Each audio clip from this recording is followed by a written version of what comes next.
እኔ አብይ ይባላለሁ።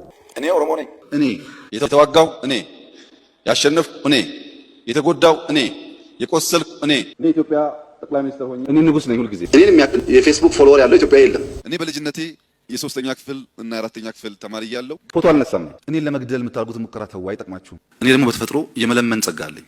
እኔን በግል መስደብ አይችልም። እኔን ይወዱኛል።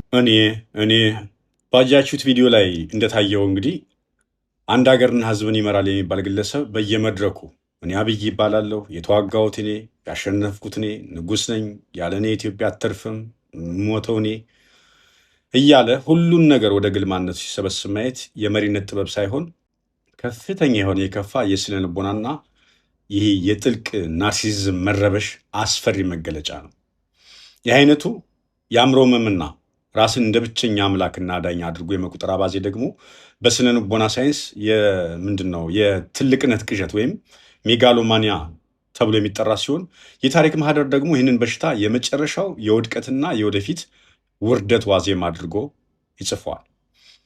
ታሪክ በተደጋጋሚ እንዳስመሰከረው እንደሚናገረው ራሳቸውን ከሀገርና ከህዝብ በላይ አድርገው ማሰብ የጀመሩ አምባገነኖች መጨረሻቸው ፍጹም አሳዛኝና ውርደት የሞላበት ሆኗል። በዓለም አቀፍ ደረጃ እንደ ፈረንሳዊ ንጉሥ ሉዊ 14ኛ አገር ማለት እኔ ነኝ በማለት የሀገርን ህልውና በራሱ ላይ ለመስቀል ሞክሮ አገሪቱ ለደም አፋሳሽ አብዮት ዳርጓት አልፏል። የሮማው ንጉሥ ኔሮ ራሱን ተወዳዳሪ የሌለው መሪ አድርጎ ሲያሞካሽ አገሩ በሳት ስትቃጠል በገና ይጫወት ነበር። መጨረሻ ግን በገዛ እጁ ህይወቱን ማጥፋት ሆኗል። እንዲሁም የሮማንያው ኒኮላይ ቻውቼስኩ ህዝቡ እየተራበ በየመድረኩ ራሱን ሲያወድስና ሲያሞግስ ቢኖርም የታሪክ ፍርድ ግን በገዛ ህዝቡ እጅ የሽንፈት ማተሚያውን አትሙበታል። በተለይ ደግሞ በአፍሪካ ምድር የኔነት አባዜ ለጉድ ነው። የኮንጎ ሞቱቡ ሴሴኮ አገሪቱ በሙሉ በራሱ ስም ጠቅልሎ ያለኔ ኮንጎ አትኖርም እያለ ሲፎክር ቢኖሩም በስተመጨረሻ በህዝባዊ ማዕበል ተጠራርጎ ከሀገር ሲፈረጥጥ ረዳት አጥቷል። የሊቢያው መሪ ሙአመር ጋዳፊ የሚታወቅ ነው። እኔ የንጉሶች ሁሉ ንጉስ ነኝ፣ ህዝቡ ይወደኛል እያለ በታላቅነት ቅዠት ውስጥ ሲዋኝ ቢቆይም መጨረሻው በገዛ ህዝቡ ተይዞ በሳንቃ ውስጥ ተደብቆ መጨረሻው የምታውቁት ነው። ዛሬ ላይ የአብይ አህመድ እኔ ማለት አባዜና ድንበር የለሽ የመንፈስ መረበሽ ከእነዚህ ታሪካዊ አምባገነኖች ተለይቶ የሚታይ አይደለም።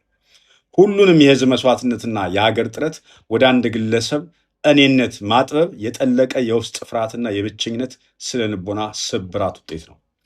መሪዎች እኛ ማለትን ትተው እኔ ማበዛት ሲጀምሩ አእምሯቸው ከእውነታው ዓለም ይላቀቃል።